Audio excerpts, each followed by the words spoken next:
ಕಾಶಿ ಎಂಬುದು ಮಹಾಕಾಲದ ಅಂಗಳ. ಅಲ್ಲಿ ವಿಶ್ವನಾಥನು ಅಧಿಪತಿಯಾದೊಡಂ.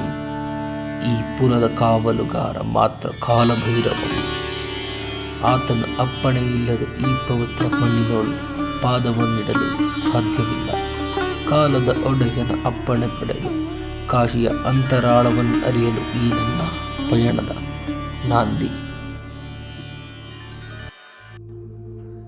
ಜನನ ಮತ್ತು ಮರಣ, ಈ ಎರಡು ನಡುವಿನ ಒಂದು ಪುಟ್ಟ ಪಯಣ ಈ ಕಾಶಿ.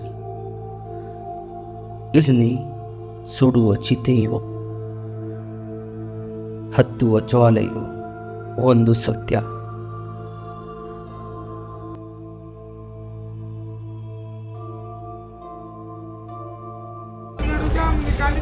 ಗಂಗೆಯ ಮಡಿಲಲ್ಲಿ ಅಡಗಿರುವ ಸಾವಿರಾರು ವರ್ಷಗಳ ಈ ಮೌನ.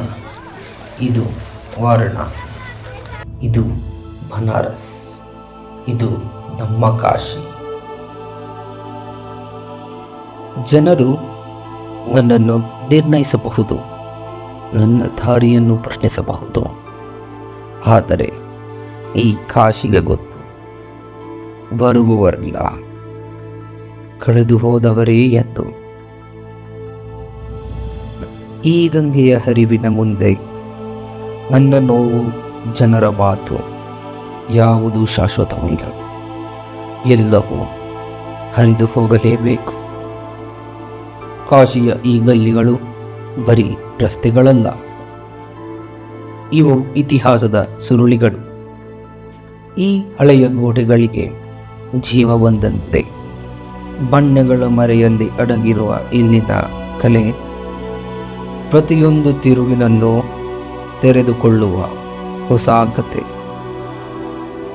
ಪ್ರತಿ ಮಣ್ಣಿನ ಕಣದಲ್ಲೂ ಒಂದು ಕಾವ್ಯವಿದೆ, ಪ್ರತಿ ಗೋಡೆಯಲ್ಲೂ ಒಂದು ದೈವತ್ವವಿದೆ.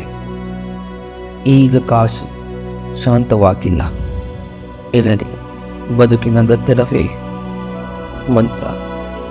ಗದ್ದಲದ ನಡುವೆಯೂ ಆಧ್ಯಾತ್ಮಗಳು ಕಣ್ಮುಂದೆಯೇ ಸುಳಿದು ಹೋದಂತೆ ಕಾಡುತ್ತದೆ. ಸಾವಿರಾರು ಜನರ ಗದ್ದಲದ ನಡುವೆಯೂ ಒಬ್ಬಟ್ಟಿಯಾಗಿ ಸಿಗುವ ಮೌನವೇ ಧ್ಯಾನ. ಈ ಬಣ್ಣಗಳ ಗೋಡೆಯ ನಗರದಲ್ಲಿ ಈಗ ಸಂಜೆಯ ಸಮಯ. ಸುಡುವ ಸೂರ್ಯ ಪಶ್ಚಿಮದ ಕಡೆಗೆ ಮುಳುಗುತ್ತಿದ್ದಾನೆ. ಗದ್ದಲದಲ್ಲಿ ಕಳೆದು ಇಡೀ ನಗರವೇ ಭಕ್ತಿಯತ್ತ ಹೊರಡುವ ಸಮಯ. ಅದೇ ಈ ಕಾಶಿ ನಗರಿಯ ಗಂಗಾ ಆರತಿ. ಕತ್ತಲಲ್ಲಿ ದೀಪ ಹಚ್ಚುವುದು ಸುಲಭ, ಆದರೆ ಆ ದೀಪದಂತೆ ಉರಿಯುವುದು ಕಷ್ಟ. ಈ ಕಾಶಿಯ ವೈಶಿಷ್ಟ್ಯತೆ ಗಂಗಾ ಆರತಿ. ಪ್ರತಿಯೊಬ್ಬರ ಮನದಲ್ಲಿ ಭಕ್ತಿ, ನಂಬಿಕೆ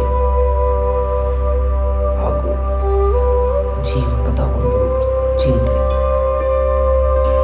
ಈ ಎಲ್ಲ ಚಿಂತೆಯ ಮಧ್ಯೆಯೂ ಸೃಷ್ಟಿಕರ್ತನೇ ನೆಲೆಸಿರುವ ಈ ಜಾಗದಲ್ಲಿ ಅವನೇ ನಂಬಿಕೆ ಎಂದು ಬದುಕುತ್ತಿರುವ ಜನರು, ನಂಬಿ ಬಂದಿರುವ ಭಕ್ತರು ಬೇರೆ ಬೇರೆ ಕೋಣೆಯಿಂದ ಬಂದು ಇಲ್ಲಿ ಆ ಶ್ರೀ ಕಾಶಿ ವಿಶ್ವನಾಥನ ದರ್ಶನ ಪಡೆದು ಜೀವನದ ಒಂದು ಗುರಿಯನ್ನು ಕಂಡುಕೊಳ್ಳುತ್ತಿರುವ ನಾವೆಲ್ಲರೂ ಅವನ ಭಕ್ತಿಯಲ್ಲಿ ಲೀನಗೊಂಡಿರುವರು.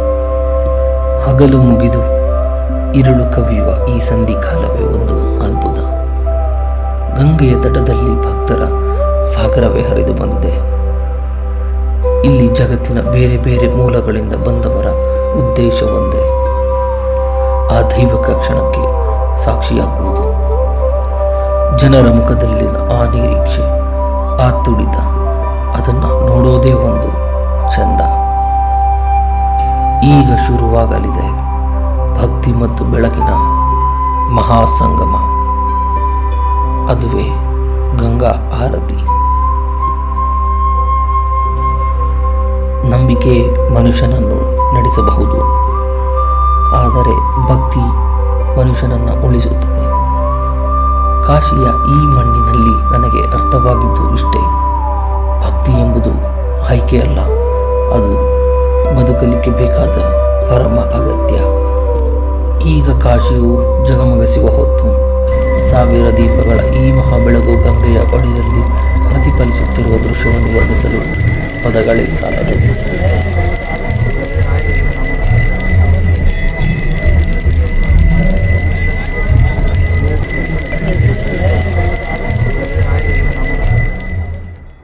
ನೋಡಿ ಆ 5 ಮಂದಿ ಅರ್ಚಕರ ಶಿಸ್ತುಬದ್ಧ ಚಲನೆ. ಅಗ್ನಿ, ವಾಯು, ಜಲ ಮತ್ತು ಆಕಾಶ ಎಲ್ಲ ಪಂಚಭೂತಗಳಿಗೂ ಇಲ್ಲಿ ಅರ್ಪಣಿಸಲು.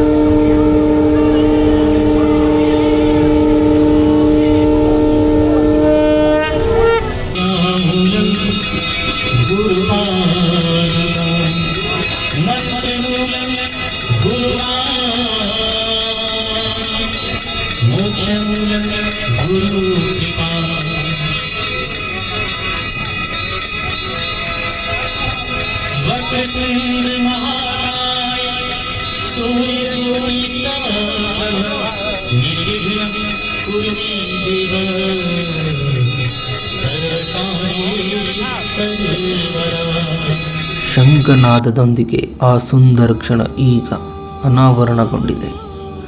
ಇದು ಕೇವಲ ಪ್ರಾರ್ಥನೆಯಲ್ಲ, ಕಾಲ ಮತ್ತು ಪ್ರಕೃತಿಯ ನಡುವಿನ ಸಂವಾದ.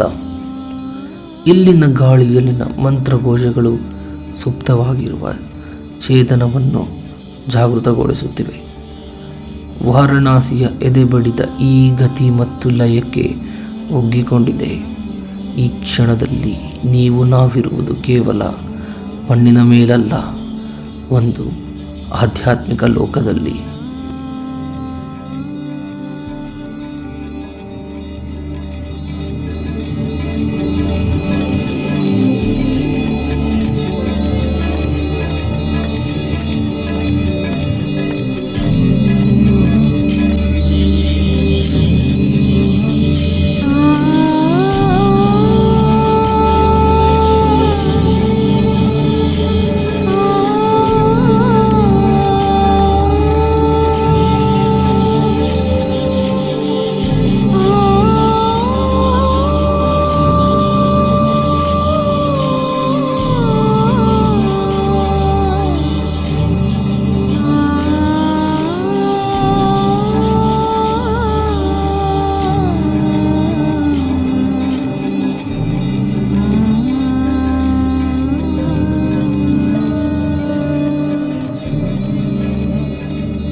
ಆರತಿಯ ಸದ್ದು ನಿಧಾನವಾಗಿ ಅಡಗುತ್ತಿದೆ.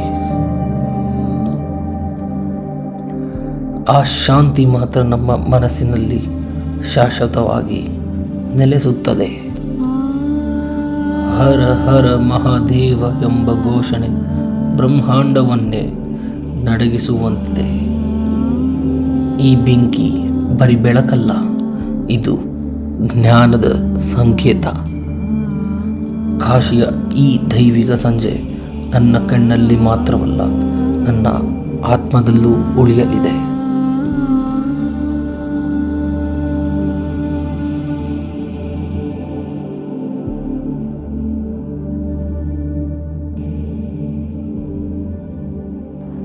ಗಂಗೆಯ ಮಡಿಲಲ್ಲಿ ತೇಲುತ್ತಿರುವ ಈ ಪುಟ್ಟ ದೀಪಗಳು ನಮ್ಮ ನಂಬಿಕೆಯ ಪ್ರತಿರೂಪಗಳು. ಕಾಶಿಯ ಈ ಜೀವನ ನಮಗೆ ಕಲಿಸಿಕೊಡುವುದೊಂದೇ, ಜೀವನ ಎಷ್ಟೇ ಗೊಂದಲಮಯವಾಗಿದ್ದರೂ ಕೊನೆಗೆ ನಾವೆಲ್ಲರೂ ಸೇರಬೇಕಿರೋದು ಈ ಶಾಂತಿಯ ಕಡೆಗೆ.